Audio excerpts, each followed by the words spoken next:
Hello, everyone, and welcome to the new moon in Sidereal Scorpio guided intention setting. Hold on just a moment. I paused my music. My phone wasn't wanting to respond to my fingers here to pause it while we're getting started and getting underway.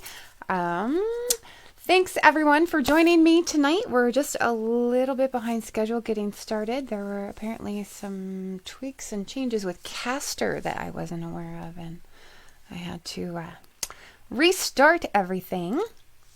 And before we get too far along, I'm going to start recording this just in case there's any issues. Then we have a recording of the broadcast to be uploaded later if that's necessary. I'm going to double check on the health of everything. We're live streaming on Facebook. Looks like we have some viewers joining us there live and some viewers joining us on YouTube, which is the other location we're live streaming to. And so I'm just going to kind of keep the chat comments and tabs pulled up in front of me, and I'll just kind of bounce back and forth between them as we go through all of this tonight. Keep an eye on things. Welcome, welcome, welcome. I don't know about you. I'm all excited. We're almost at the end of the year. I'm ready to welcome in a new year. I don't know about you. 2020 has just been kind of not the funnest flavor in the in the package. I don't know. So new moon. Right? Solar eclipse in Scorpio. So tonight we're going to be doing our guided intention setting. For those of you who are new to the broadcast, I'm Phaedra. I'm the astrologer and artist of Mystick, Physick, Astrology. I use Western sidereal astrology in my practice, and really my drive is to help you reconnect with your soul purpose. Remember why it is you came into this world to begin with. And I want to thank you for joining me. I want to welcome back any of our recurring viewers or subscribers to the channel.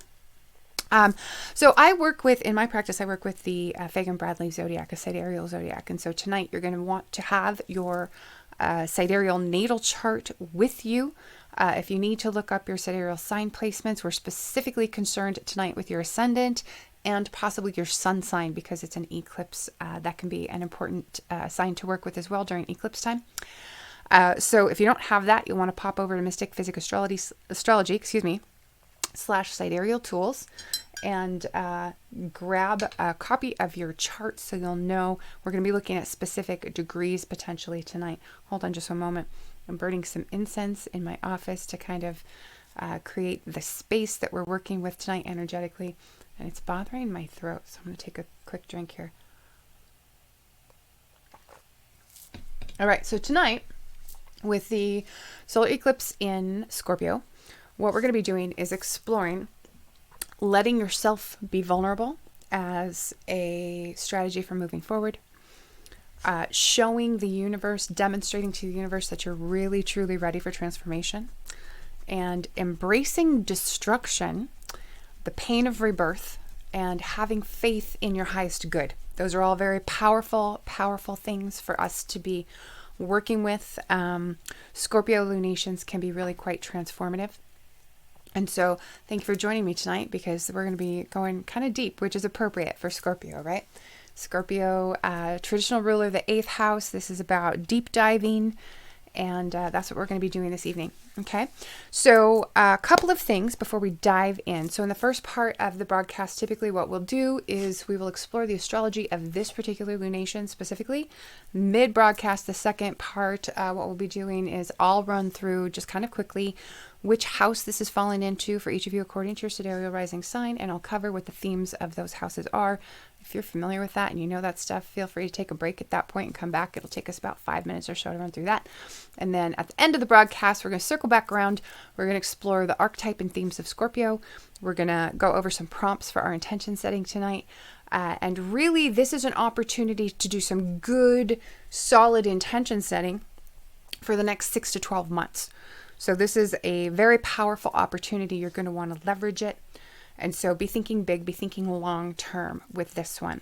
But before we jump in and get started talking about the astrology of this particular new moon, of this eclipse, what I want to point you to are some links that are in the video description above or below, depending on where you're watching our broadcast from. Around the November and December eclipse season. We did a broadcast about that, going over the critical dates and degrees that you'll need to know to navigate these months right around eclipse season, keeping in mind it begins as early as 2 months before the first eclipse in the pair and extends for up to 2 months after the last eclipse in the pair. That's our eclipse season proper. But both of the eclipses that we've encountered in this eclipse season are going to continue to have knock-on effects for the coming 12 months. And I go over what dates you want to keep an eye on and have noted in your planner, your calendar, or in your awareness for the coming year, to know that whatever themes these eclipses may activate for you will be reactivated during those times going forward in the coming year. And so I've included a link to that video broadcast in the video description, and that'll take you on an in-depth look. We just had 2 weeks ago our full moon lunar eclipse in Taurus, and so if you missed that broadcast, you'll want to go back and watch it.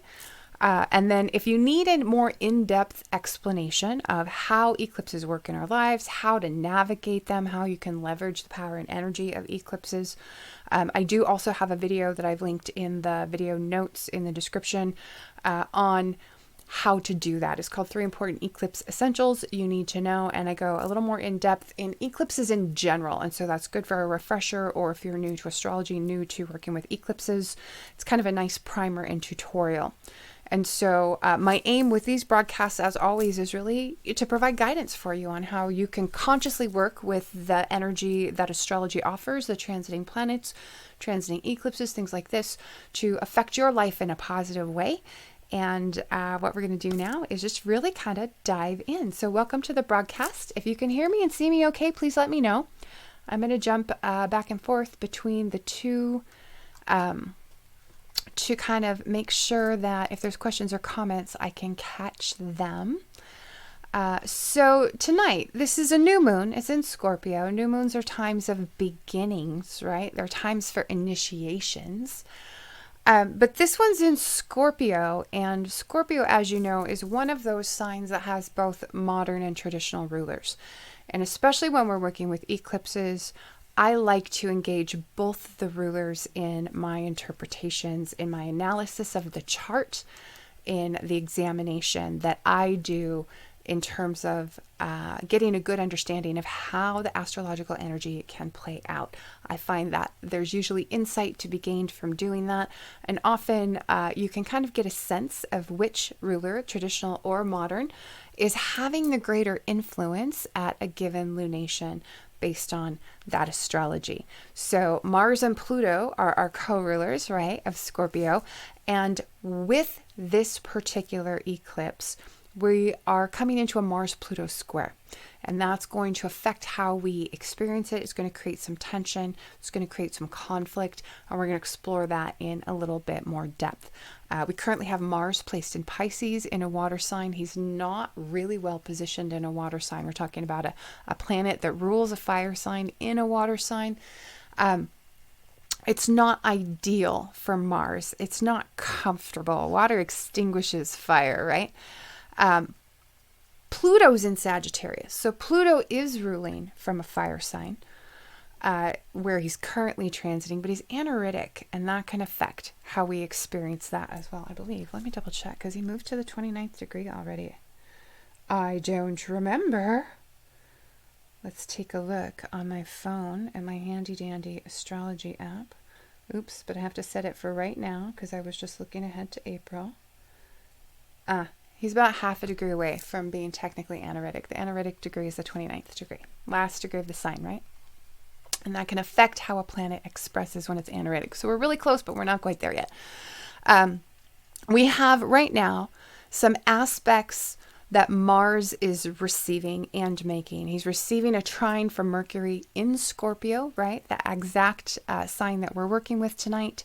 That has an effect on how we're going to experience this. He's making aspects to the lunar nodes, sextile and trine to the lunar nodes. And like I said, he's applying square to Pluto. That's going to be exact here in just about a week. So not super tight necessarily to this lunation, but close enough that we're going to feel it. And just the day after we experience our great conjunction for 2020. And so we'll talk about that as well. We also have some aspects to Pluto. We have Venus trining Pluto. However, Venus just entered Scorpio, where she is in detriment, right? And we have Uranus sextiling Pluto. And so that adds kind of an unpredictable and explosive element to the equation, potentially.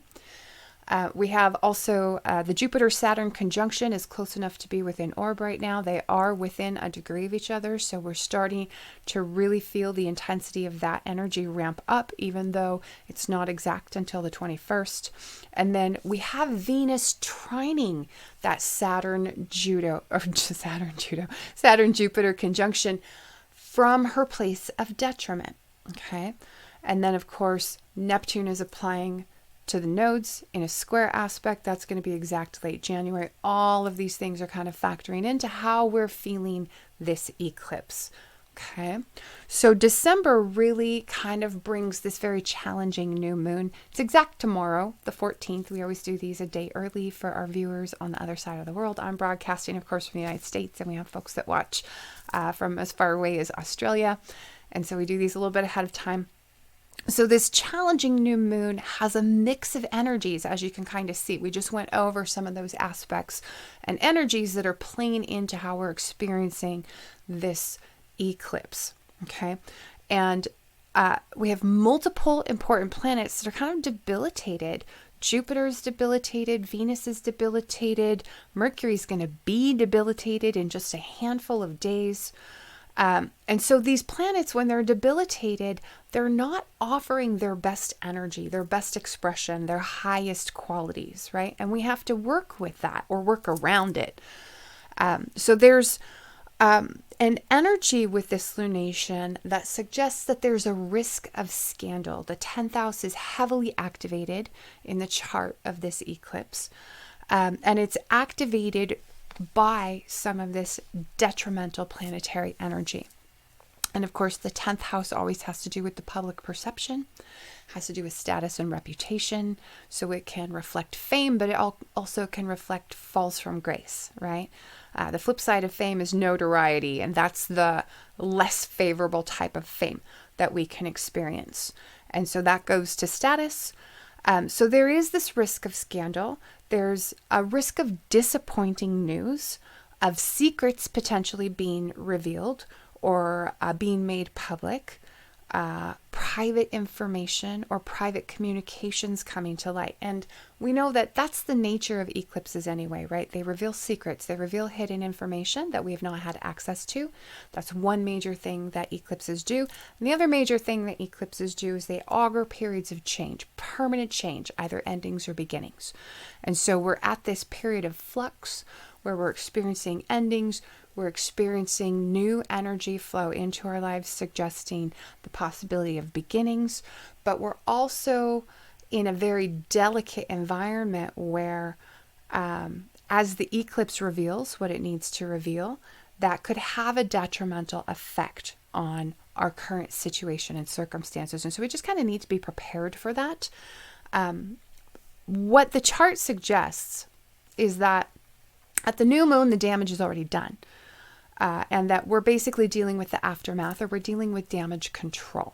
So if you're personally affected by this particular eclipse, you may find that whatever the information is that needed to be revealed to you, or whatever secret was being exposed and made public, perhaps that's already happened for you. And at this point, you may be finding yourself in this situation where now you're just dealing with the aftermath of it. Okay. Now, what can happen with the way we experience this eclipse energy? It may be that we stumble into machinations or stratagems, things that have been hidden behind our awareness or behind the scenes dealings that become apparent through the digging up of secrets or the digging up of dirt. Okay. Now, with that, what this chart also says is that there's a social cost incurred with that happening. And that the social cost could be something along the lines of a severing of social contacts, a loss of social capital, or a loss of influence in the social sphere. Okay. So what I want to warn you in terms of a heads up is just be watchful of attempts to manipulate outcomes. Venus in Scorpio is incredibly manipulative energy, and it's not necessarily helpful or positive. It tends to work out to our detriment. Venus, of course, being the planet that rules love, rules money, rules partnership, right? It's about gain and profit. And we can tend to try to manipulate situations or people for our own gain or for our own profit. We may fall into this behavior of trying to manipulate a partner for a specific outcome, or manipulate a lover, or even struggles for control or influence within a relationship, power struggles, for instance. And typically none of those things are very helpful or healthy. And so just be aware, be careful of that. Be watchful of that type of behavior in yourself, but also be watchful and aware that there's a potential for that kind of behavior in people in the world around you. So basically have your antenna up. Don't allow yourself to be taken advantage of in that way. And allow, when you see or recognize this going on around you, allow it to give you the opportunity to take whatever steps you need to protect yourself from whatever harm may come from that type of behavior. Okay. Now, one thing that is interesting about this eclipse is that there may be secret benefactors involved, benefactors who are operating behind closed doors, behind the scenes. Private commitments may be being made. All of this is likely to be very hush-hush. And it may be the kind of thing that even if we're clued into or we come into the knowledge of it, we may need to keep it hush-hush. But it's also the kind of thing that could be exposed to public awareness, and that could be the type of thing that causes or creates the scandalous situation that we would then have to deal with, right? So the outcome of this new moon, whenever we're talking about a new moon or a full moon and the outcome of it, we're always looking to the condition of the ruler. And in this case, we're looking at the condition kind of two rulers. And where I'm headed with this is that the outcome of this new moon is likely to be somewhat disappointing, in the sense that our rulers are at odds with each other. Mars is applying square to Pluto. That's going to be exact in just a little over a week from our eclipse. And that indicates conflict and tension, potentially destructive conflict, potentially aggressive conflict, right?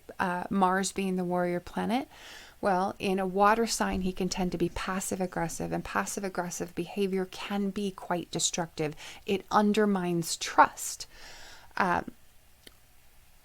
And so what we're seeing with these two planets at odds, you could almost interpret this as a conflict between the old and the new, the old guard and the new guard, the old way of doing things and the new way of doing things, right?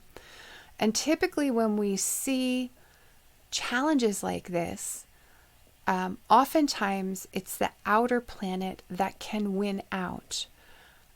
If only because the outer planets can be more intense and more powerful than the inner planets. The inner planets are our personal planets. They affect us much more directly than the outer planets. We often talk about the outer planets being generational.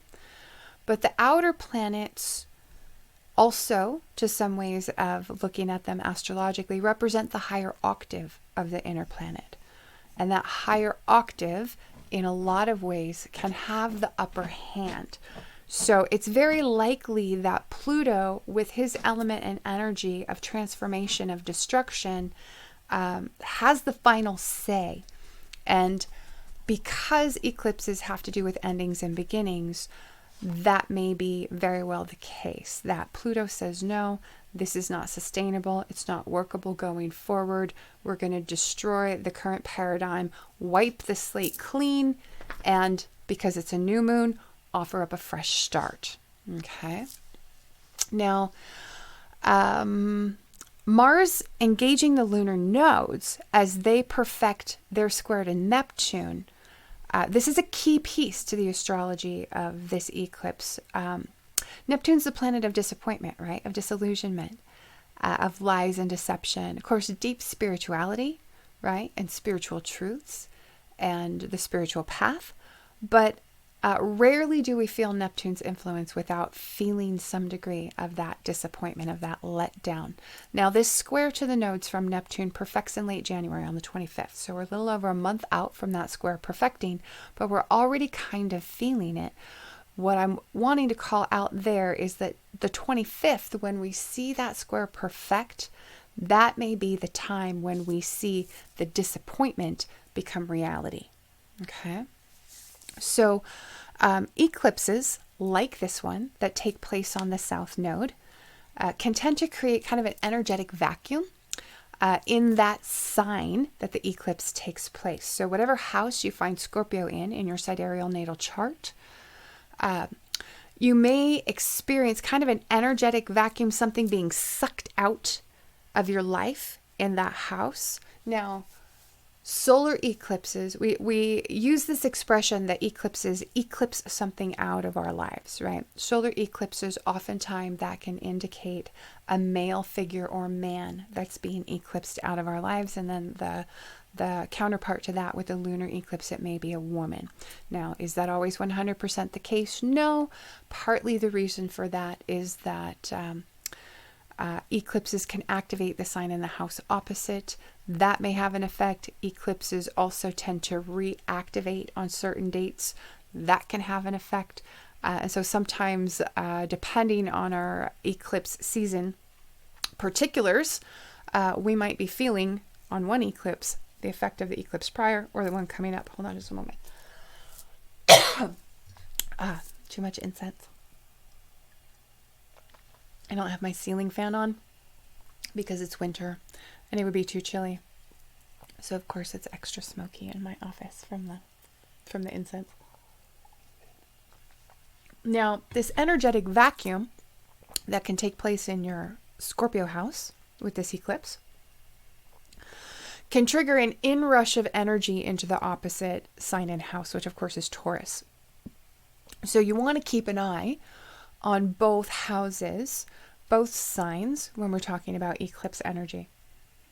And so if you're going to be directly affected by this eclipse, keep your eye on your Taurus house as well. Something new may be entering your life there. And now what I want to do just for a moment is reopen a document that I just closed because I realized that I didn't copy in the exact dates that are relevant for this eclipse and degrees, and I want to give you those degrees. We're going to be looking at specific degrees in our charts tonight. Okay. Now, one thing to keep in mind about this eclipse is that it's an opportunity to embark on deep dives that result in personal transformation and opportunities for emotional and psychological healing. And that's the golden nugget. Even though it may be a challenging or difficult eclipse, that's the golden nugget. That's what you want to reach for. That's what you want to seize with both hands and ride it all the way through.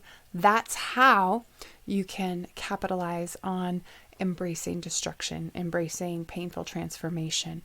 We want to hold on and look for those opportunities for personal transformation, emotional and psychological healing, and leverage them to our benefit. Okay. Now, let me take a quick look at all of our streams here and see whether we have questions from any of our viewers just yet. It doesn't look quite like we do, and that's fine. If you do have questions as we go, please let me know in the comments, and we'll go over what those questions are. And then kind of a final thing that I want to touch on for you related to this solar eclipse is that kind of want to plant a seed for you to be thinking about the big picture and what new undertaking or major initiation you'd like to begin in the new year. We still have a few days left of Mercury being in Scorpio, and that is a prime, especially while the sun is there, a prime scenario to empower us for strategic thinking. And that's exactly the kind of mindset that you want to be in. That's exactly the kind of headspace that you want to be in as you're planning out what are your goals for the coming year. What is it you want to achieve in the coming year? Now, the caveat to that is that typically when we're having this conversation, typically we're having it around the phenomenon of Uranus stationing retrograde in early January, stationing retrograde, stationing direct in early January, and that then opening up our window of opportunity where all of our planets are in direct motion for a period of time. That's usually the best window of opportunity within a year to make your major initiations. When you have all the planets in direct motion, they're at full strength, you're able to tap into their energy and leverage it to your benefit much more easily because they're not retrograde and weakened. The caveat this coming year is that the day that Uranus stations direct, it's also the day that Mercury enters the shadow of his first retrograde of 2021.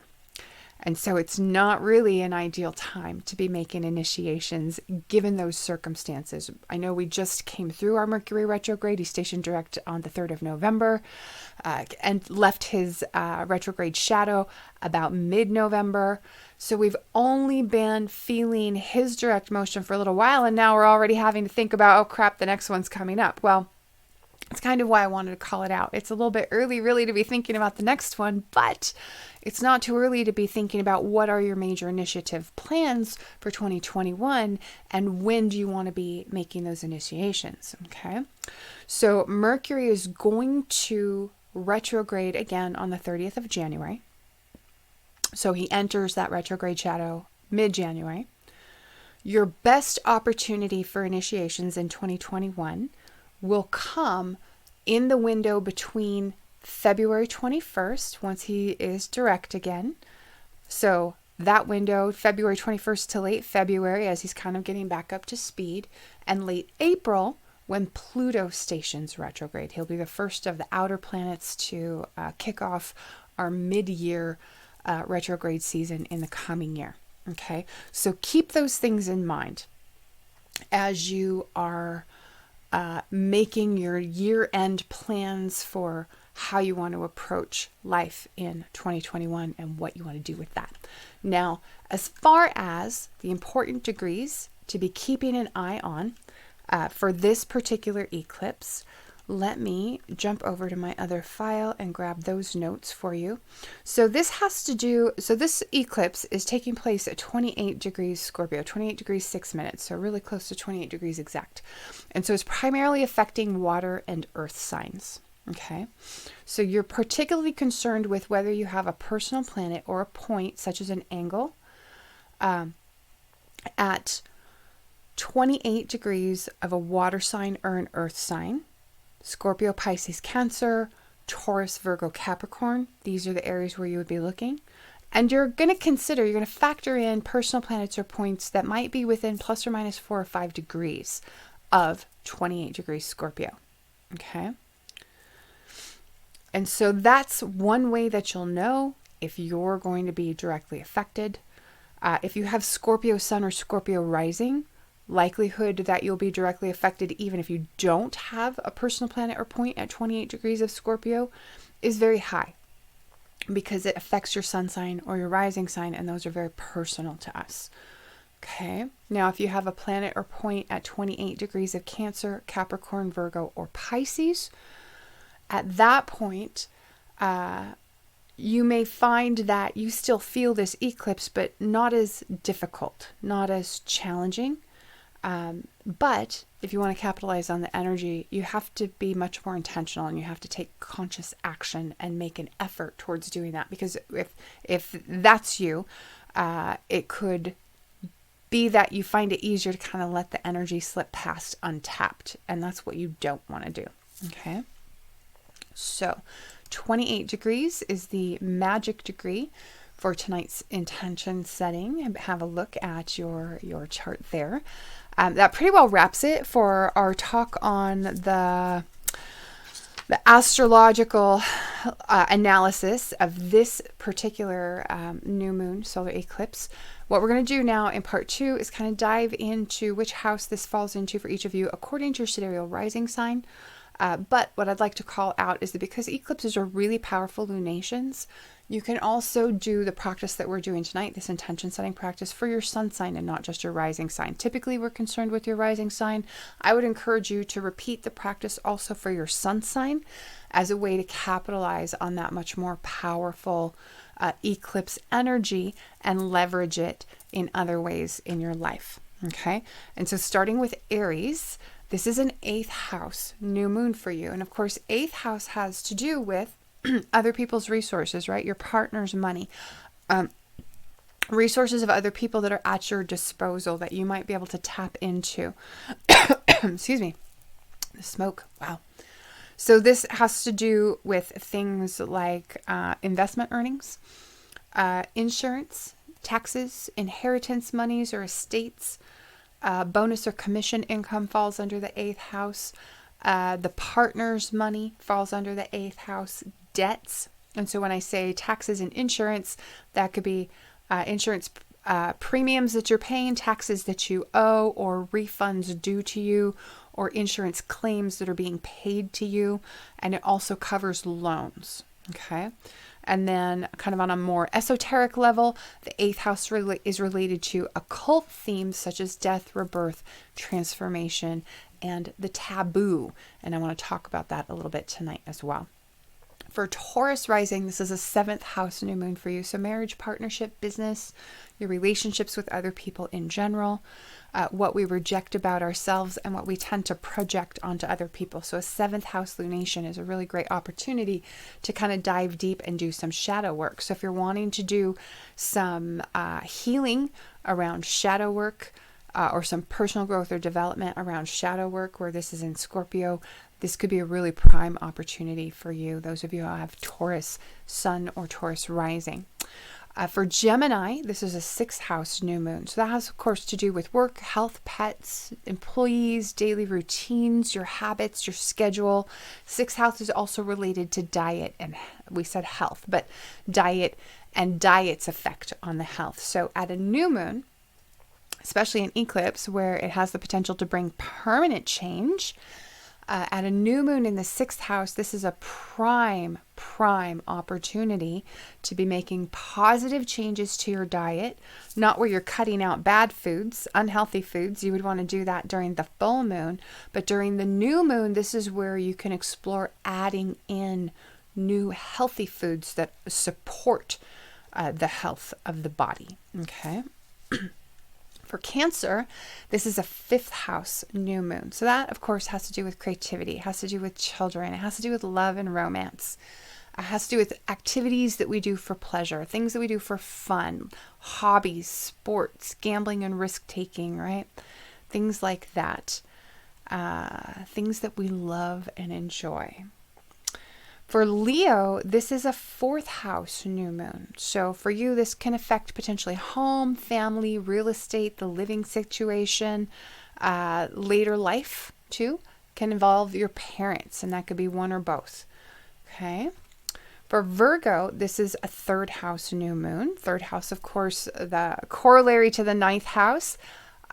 Transportation and communication, but transportation and communication and travel that happens near to you within close proximity. The 3rd house also has to do with writing, short distance travel, right? Childhood education or the exchange of information, siblings, neighbors, extended family like aunts, uncles, and cousins, and your immediate environment, your community, your neighborhood. Okay. For Libra, this is a 2nd house new moon, and where it's on an eclipse, this is really powerful for those of you who have Libra rising. The 2nd house, of course, rules wealth and possessions, right? Movable assets, earned income, and of course your expenses. And anytime you have a new moon in your 2nd house, it's a really powerful opportunity to set the stage for income growth, whether by starting a side hustle or getting a second job or petitioning your boss for a raise. Finding ways to increase your income at the new moon sets the stage for a boost in income down the road that can really begin to pay off when we have the full moon in that house and sign later on. Typically, with most lunations, we're talking about a 6-month window because we have the new moon in a sign and 6 months later, the full moon takes place in that same sign. Now, with an eclipse, because eclipses happen in pairs of signs over the course of an 18 to 24 month period of time, you potentially have the opportunity to be building wealth and income over a longer period of time, seeing that payoff over a much longer period of time. And because eclipses are really powerful lunations, you have that power of the eclipse energy behind whatever initiation you might make in your second house with this new moon, Libra rising. Take advantage of it because this could really pay off. Okay. Now, what I tend to see is if you don't take advantage of the new moon opportunity to increase your income, boost your income when it takes place in your second house, oftentimes at the 6-month mark when we have the full moon, you might see a hit to your income rather than a fruition of additional income, because full moons bring about culminations and endings, right? So it's either about the culmination of your efforts to grow your income or the ending of a source of income exiting your life. And what you do at the new moon can have a direct effect on what happens at the full moon. Okay. For Scorpio, of course, this is a first house new moon. This is your birthday new moon. So first house has to do with personality, identity, self-expression, your behavior, your mannerisms, how you interact with the world around you, how you show up in the world, the role that you play in the world, in your social circles, in your family, that sort of thing. Has to do with the physical body and your appearance. And so when we have a new moon in the first house, it can be a prime opportunity to make changes in that way, or to take on new roles, or to step into new roles, to refresh our appearance, maybe a little makeover. Ideally, you'd want to do that when Venus is in your sign. And so maybe you want to take advantage of that if you have a Scorpio rising, because Venus is in your sign. She just entered there a few days ago. What I want to call out, though, is because this is your birthday new moon, is kind of like a wild card new moon. You have the opportunity to leverage this new moon energy in whatever way that you want. So if you have Scorpio sun or Scorpio rising, I would encourage you to really, really, really tap into this new moon initiative opportunity in whatever way you feel most led, most called. Okay. So for Sagittarius, this is going to be a 12th house new moon. And 12th house, of course, has to do with privacy and seclusion. It has to do with spirituality. It has to do with the unconscious mind and our unconscious beliefs and our unconscious patterns and habits. It has to do with our escapist tendencies. It has to do with highly personal or private projects as well. Things that you might be working on behind closed doors. Solo projects, for instance. And so it could be a good opportunity to begin a new solo project if you have Sagittarius rising. Also has to do with our spiritual practices, our spiritual path, our spiritual journey. So you may start a new spiritual path or a spiritual practice with this new moon and find that it's profoundly transformative.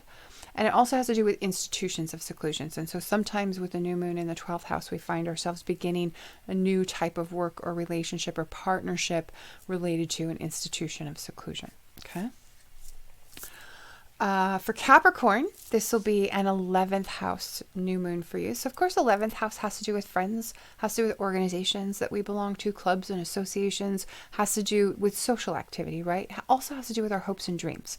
And so whenever we have a new moon there, I'd like to encourage you to take a step towards initiating a long-held hope or dream.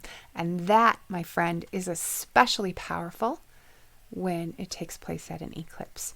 And so if you have Capricorn sun or Capricorn rising, I would really highly encourage you to leverage this new moon and solar eclipse to initiate action towards manifesting a long-held hope or dream of yours. Okay? Something that's very personal that you've wanted for as long as you can remember.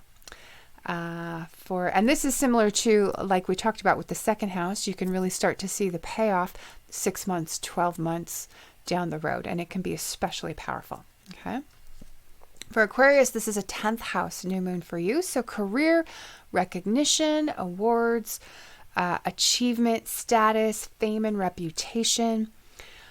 So this would be an opportunity to maybe take a step to pursue a professional goal. Especially related to your career, something that you'd like to achieve or something that might help increase your status increase your influence in your field, in your industry. You can really do something positive for yourself if you have Aquarius Sun or Aquarius Rising, taking advantage of that. And then finally for Pisces, this is a 9th house solar eclipse. So that affects the corollary, right, is the 3rd house. We're talking about how that's travel and communication that happens in close proximity to you. This is long distance travel, foreign travel, higher education, continued education related to your career or field, credentialing, certifications, licensings, things like that.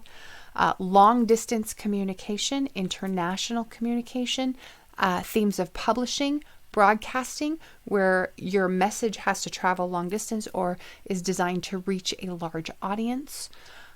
Also, religion, philosophy, and law fall into the 9th house. So this is the kind of new moon that you might take advantage of if you're thinking about going back to school to pursue a higher degree or to pursue some sort of specialty education. This would be the time to really begin making initiation towards doing that. If you've been thinking about writing a book or publishing something or launching a podcast or doing some sort of broadcasting, such as, starting a YouTube channel, something like that, this would be the type of energy that you would want to begin that. Okay. So if you've joined us late, if you're late to the broadcast and you're not quite sure which house this is affecting for you, according to your sidereal rising sign, just pop a comment into the comments below. Let me know what your sidereal rising sign is, and I can recap that for you. And then in the meantime, what we're going to do is move on to our conversation about the Scorpio archetype and Scorpio themes. And we'll move into our prompts for the new moon intention setting and get started with setting our intentions for how we want to use this particular new moon, since it's so powerful, since it's in Scorpio and also an eclipse. So Scorpio archetype, Scorpio themes. Scorpio, of course, is the sign of the scorpion, right? It's fixed water. Fixed water. Think of a still deep pool or a well, right? So not a flowing stream, not a waterfall, not an ocean where waves are crashing at the shore. It's still and it's deep, like a pool or a well. Now, the flip side of that, perhaps the unhealthy expression of fixed water energy, is more like a swamp or a cesspool, where the water is still and stagnant. Okay, so I want to call this out because I want you to be aware of the risks and the inherent unhealthiness of stagnant water. Okay, and hold on.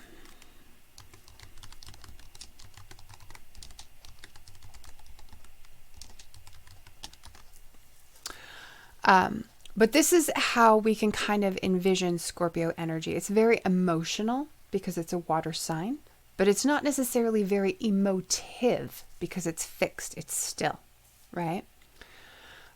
This is very deep emotions. It can be a very scorpionic tendency to not feel understood emotionally by the others around you. If you have strong Scorpio energy in your chart, if you have Scorpio Sun, Scorpio Rising, Scorpio Moon, you might feel that other people just don't get you in that sense. Now, Scorpio, there's a pattern, there's a tendency, because it's a fixed sign, to hold a grudge, potentially. And again, this is an expression of fixed water, emotional fixity. So someone upsets you, someone wounds you emotionally in some way, and you may struggle to let go of this emotional wound and to allow it to heal. Now, the benefit to you is that because this is also an embodiment of the 8th house, which has to do with psychological healing, you can leverage that to tap into emotional healing, right? Scorpio is very private and very secretive, but it's the kind of energy where you're not allowed to get too close. Don't try to get too close because you're going to see that stinger come out, right? That's a defense mechanism. And so what this means is that Scorpio is also about resisting allowing ourselves to be vulnerable. And that can hold back growth and development in the long run. Okay? So Scorpio can have a tendency to be manipulative, to be scheming. Scorpio is the strategic thinker of the zodiac, always making plans.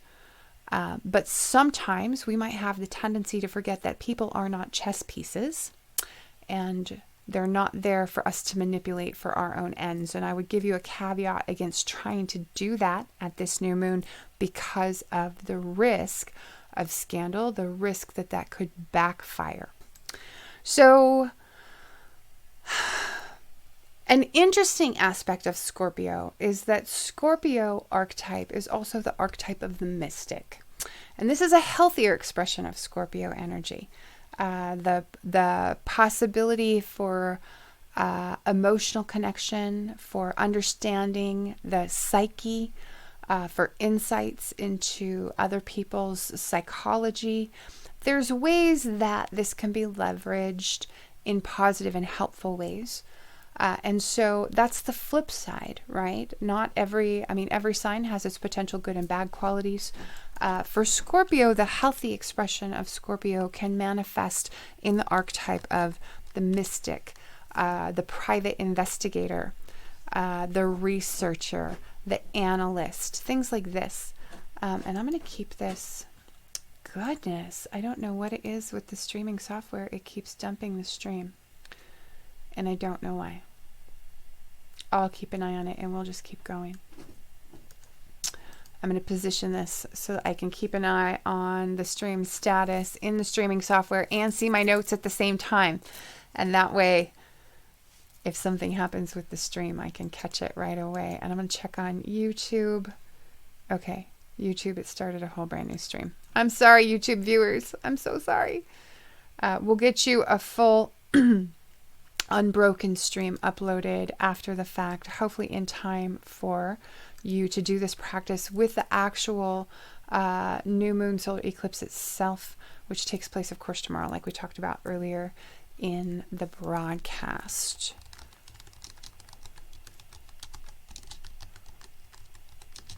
And I'm just updating my notes because we've talked about some things that just kind of popped in there as we were going that weren't in my notes, and I don't want to forget that we talked about those. So Scorpio is ruled by Pluto, right?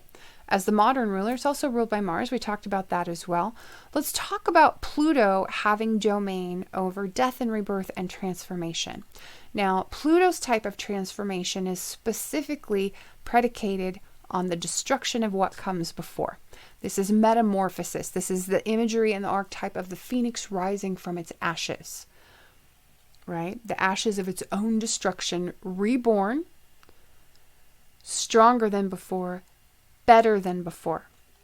Now, that destruction, is it painful? Oh, yes. Is it unavoidable? Oh, yes. Is it uncomfortable? Oh, yes. Will we struggle with it? Oh, yes. And this is where it's so important to hold on for dear life to the idea of, as we talked about at the beginning of the broadcast, embracing that destruction, embracing the pain of rebirth, and having faith that all of these things are happening for your highest good. When the phoenix is reborn from its own ashes, when it's immolating in fire, does it know that it's going to be reborn? No, it doesn't. Does the caterpillar, when it goes through the metamorphosis, the transformation that is necessary to become the butterfly where it can take flight, does it know that this painful transformation where it's trapped in a cocoon for a period of time and then has to fight its way free, does it know that it's going to sprout wings and be able to take flight when before it had to creep its way along a branch and eat leaves? Maybe not.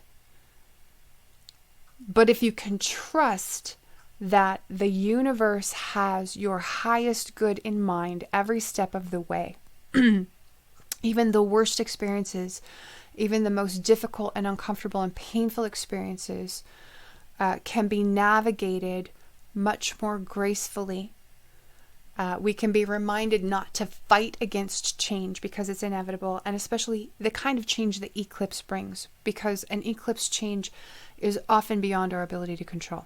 It's typically out of our hands, and all we can do is deal with it and adjust to it, accommodate that change in our lives, and find a way to move forward.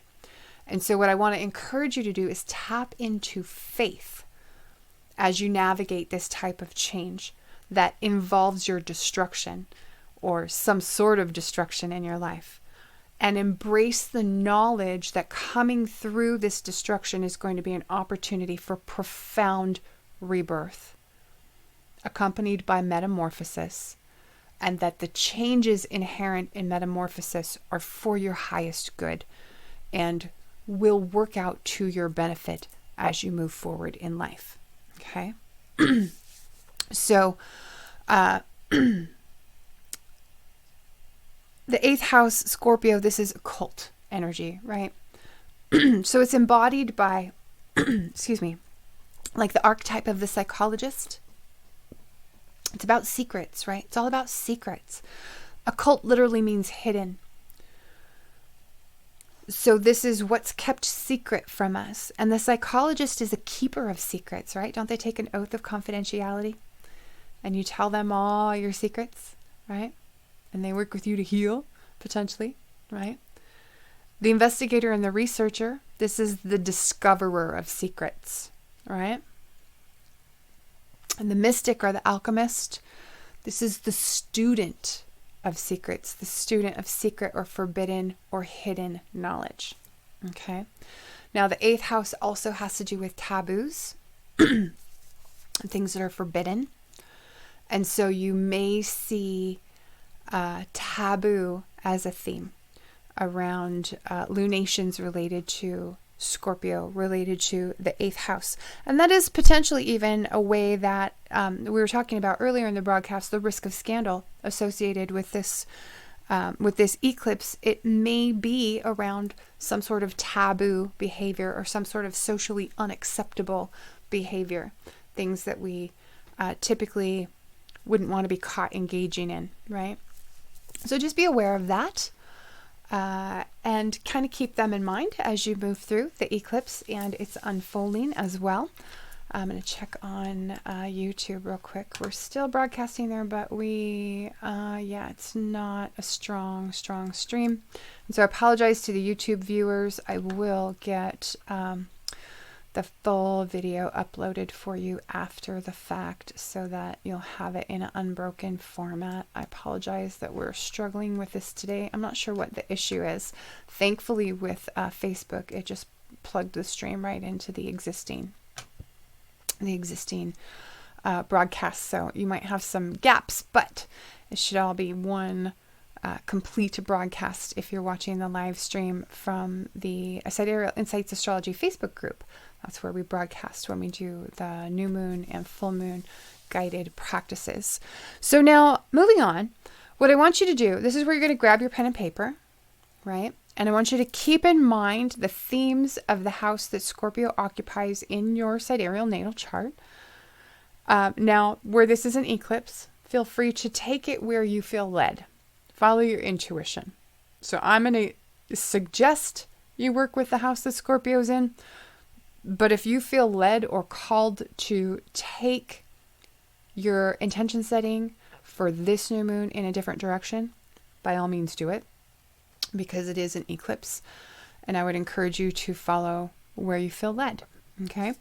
But I want you to consider the following prompts as you work to set your intentions. What action can you take to allow yourself to be open and vulnerable? And where this is relevant to Scorpio, and in some ways Scorpio's counterpart water sign, Cancer. So these two signs, they're represented by creatures that have a very unique quality to them. And that is that these creatures are soft and tender on the inside. but they have this hard carapace around them, this hard outer shell that's difficult to penetrate. Okay? And whereas with Cancer, that can also sometimes manifest as not being direct, sidestepping things, right? Or coming or approaching things from the side rather than head on, right? Because crabs move sideways, don't they? They scuttle sideways. With Scorpio, this is about risking pain and allowing yourself to be vulnerable. Putting away the stinger, basically. So I want you to consider, what action can you take to allow yourself to be more open, more vulnerable? Where and what are you resisting doing or hesitating to try because you have to make yourself vulnerable in order to do it? Vulnerable to a person, or vulnerable to judgment, or vulnerable to rejection, or vulnerable to criticism, those sorts of things, right? And will you make the conscious decision to face this fear of vulnerability, this reluctance to be vulnerable, and follow it up with action? And what action is that? And are you willing to tap into Mars's courageous and brave nature in order to do it? Mars, of course, being the co-ruler of Scorpio. Where can you dive deeper? And what steps do you need to take to do that? What part of your life really needs you to get deeply involved? And how can going deeper into something that you might be resisting, going deeper into, how can that help you move forward? What seed can you plant to bring transformation to this area of life? And how can you demonstrate to the universe that you welcome and are open to that transformation? How can you embrace it? How can you demonstrate your willingness to embrace it?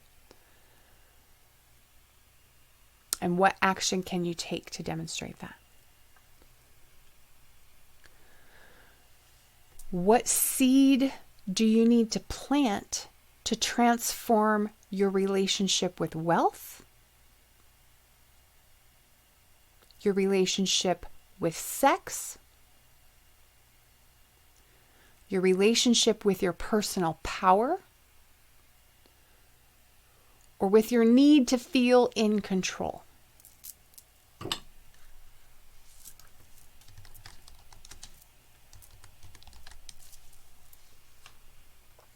And then finally, where do you have a need to be reborn?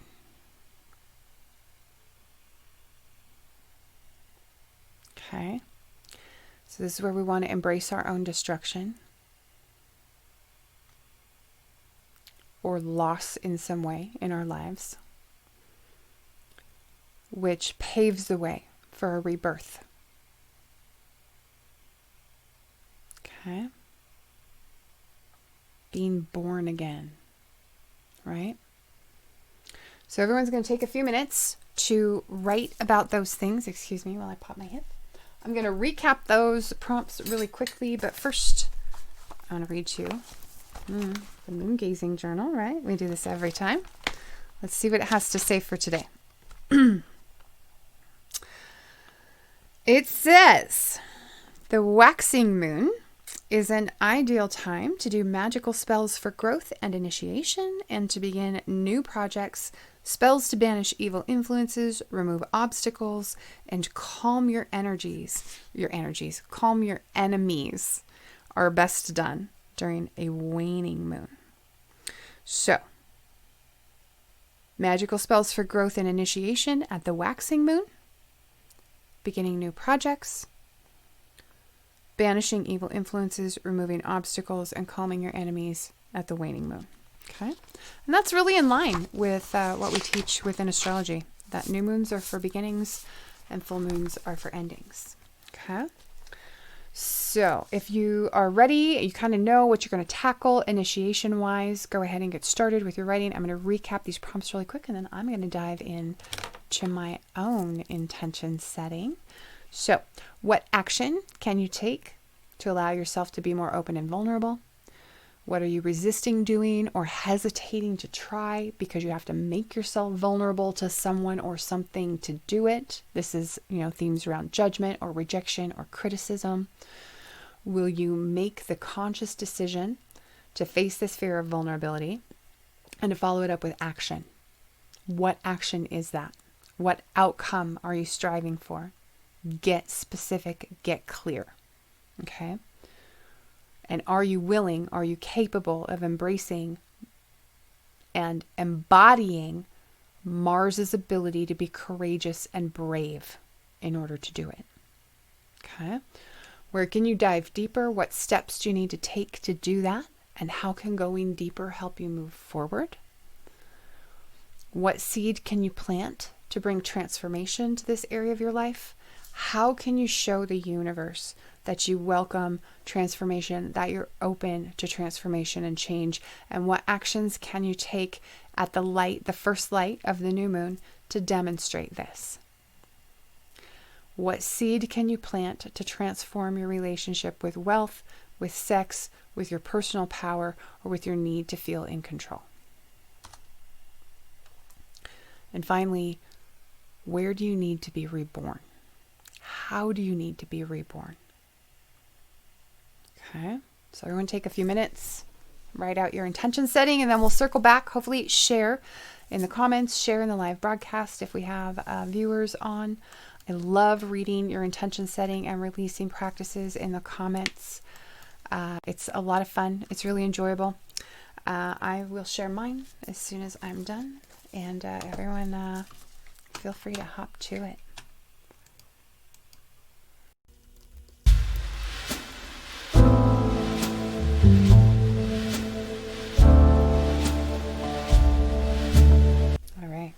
I'm done. Don't know about y'all. Take your time. If you need more time, that's fine.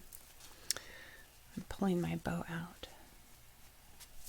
I don't want to undo. See, my shirt has a little bow on it, and I keep catching the tails of the bow between my crossed legs and yanking out my bow.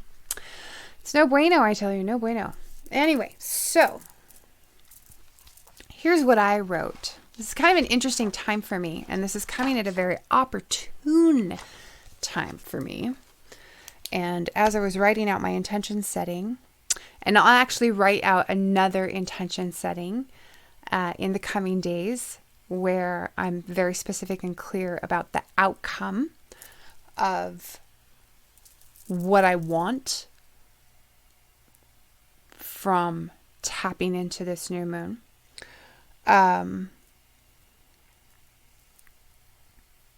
And because it's an eclipse, I prefer to do these for rising sign and sun sign.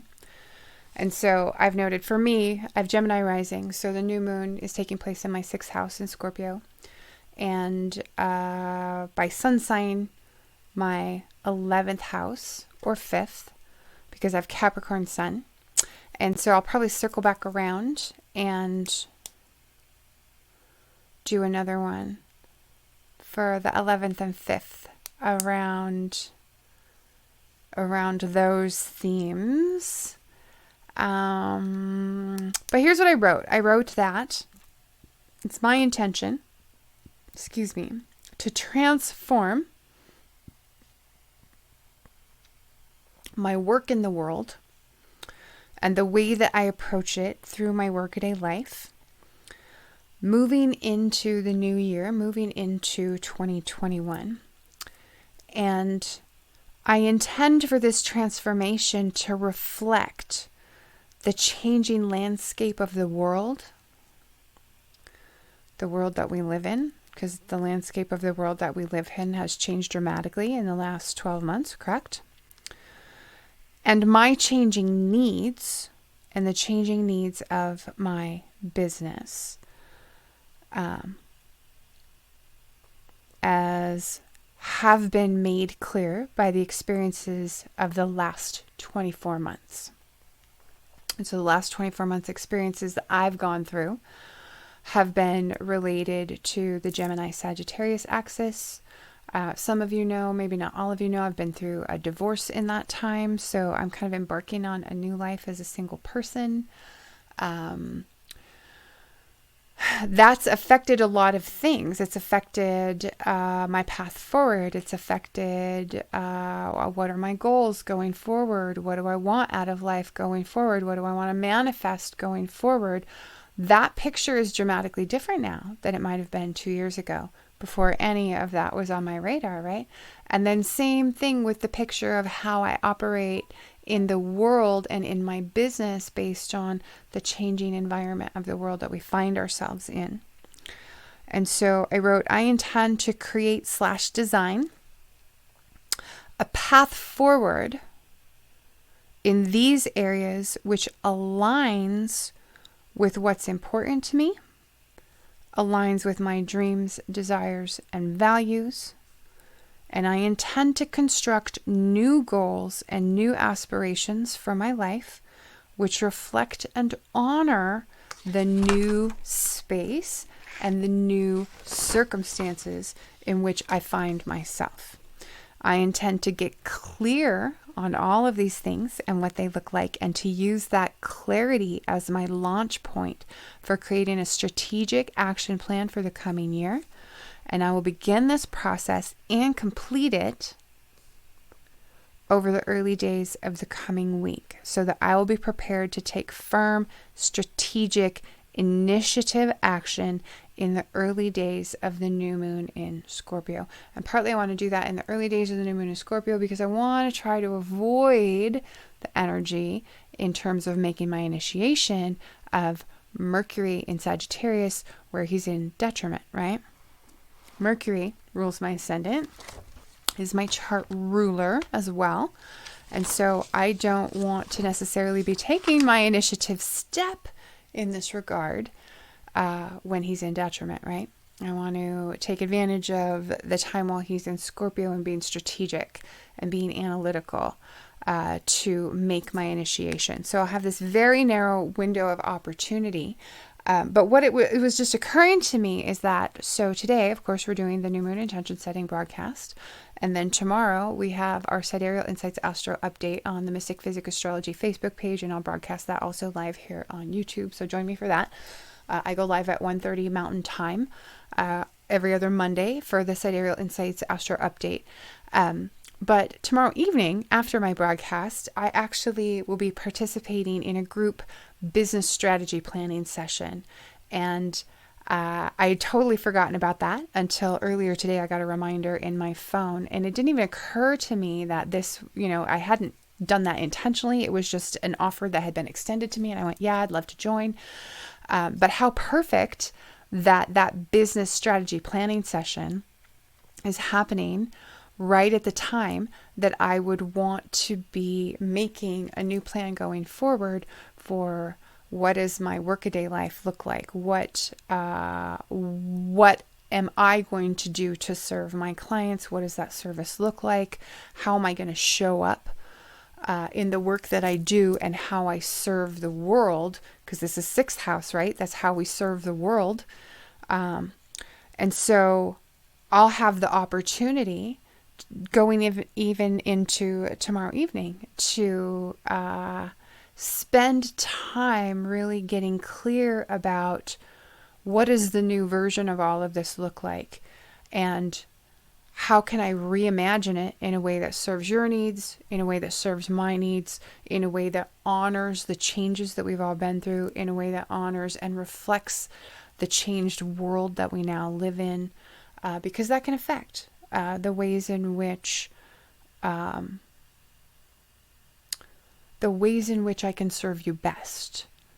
And so how serendipitous that strategy session is tomorrow evening on the day of the eclipse. I'm really excited about that. I don't think I even planned that. It was just something that was offered. Hey, I'm doing a couple of these. Sign up if you want to join. And I went, oh, that sounds like a great idea. And what a perfect time of year, because this is when I would normally be doing my my planning for the coming year for my business and my practice anyway. So I'm feeling really tickled right now to have looked at my calendar and realized that this was just almost divine timing for all of this to take place. And I really hope that for those of you who are setting intentions with this broadcast and with this eclipse, that you experience the same type of serendipity, the same type of divine timing in your own lives.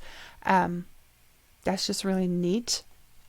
And I love witnessing those types of things in the world. That's always very, very fun to me. So I'm going to be keeping my intention setting book open right here with my planner, because I'm going to want to have it right next to me as I get into the business strategy session that I'll be participating in tomorrow.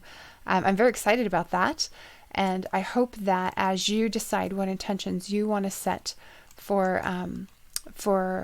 the coming cycle, which normally we're talking about a 6-month cycle, but now we're talking about a year or longer, because this eclipse cycle is what we'll be experiencing through, I think I said May of 2022. We'll have the eclipses in the Scorpio Taurus axis of the chart. And so be thinking long term, be thinking big picture, be thinking what new path is the best path forward for you from this point on over those coming 2 years that we have, okay? Or a year and a half now, because we're at the end of 2020. So please, as you set your intentions, I would love if you would share them in the comments. I really, really enjoy being a partner with you and coming along on your journey. And I welcome you to come along with me on mine.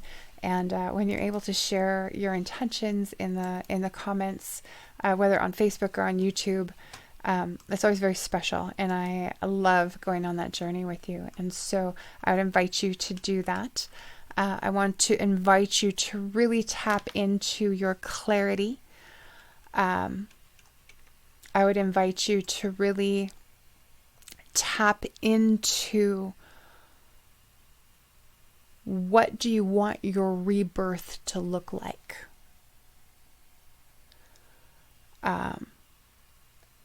So that you can truly leverage this solar eclipse in Scorpio energy and tap into it in a way that serves your highest and best good. And the highest and best good of those around you, those you interact with, those you deal with. I want to thank you for joining me. I don't really have a lot on the announcements other than, and I know I keep saying this, please stay tuned for the release of the Ultimate Astrological Planner. It is still in process for 2021. There are a few kinks that we're working out at this stage of the game, but it is in process. It will launch with a Lahiri version available as well for those of you who prefer the Lahiri zodiac. And the Lahiri version of the planner will include the Indian holidays as well, not the US and more European holidays. So I have made that tweak, that adjustment for you, if that's the perspective that you like to approach your astrology and your astrological planning from. So watch for that. It's coming. It's very exciting. And I apologize. I normally would have this ready months ago, and this year has just not been the year for that. So I thank you for your patience. But on that note, I do want to let you know, because many of you have been with me on this journey, as I've gone through not only my divorce, but also the journey of my experience with COVID earlier in the year when I caught COVID in March. And that experience has lingered. It's been quite drawn out for me. But the good news is, the exciting news is that I'm finally feeling very much more myself. And I'm really excited now that I kind of am feeling much more myself to just hit the ground running coming into 2021. I feel a lot more optimistic about the future. I know that it's time to wipe the slate clean and start fresh as far as all that goes. And I hope that you as well recognize where in your life it's time to wipe the slate clean and start fresh, and that you can step into embodying the courage and bravery of Mars to allow yourself to do that, to allow yourself the gift of your own transformation and rebirth. And I want to thank you for joining me tonight. And please like and share the broadcast. If you know someone who might benefit from what we've been talking about here today, please tag them or share it with them. And we'll see you again next time. Okay? Have a good evening.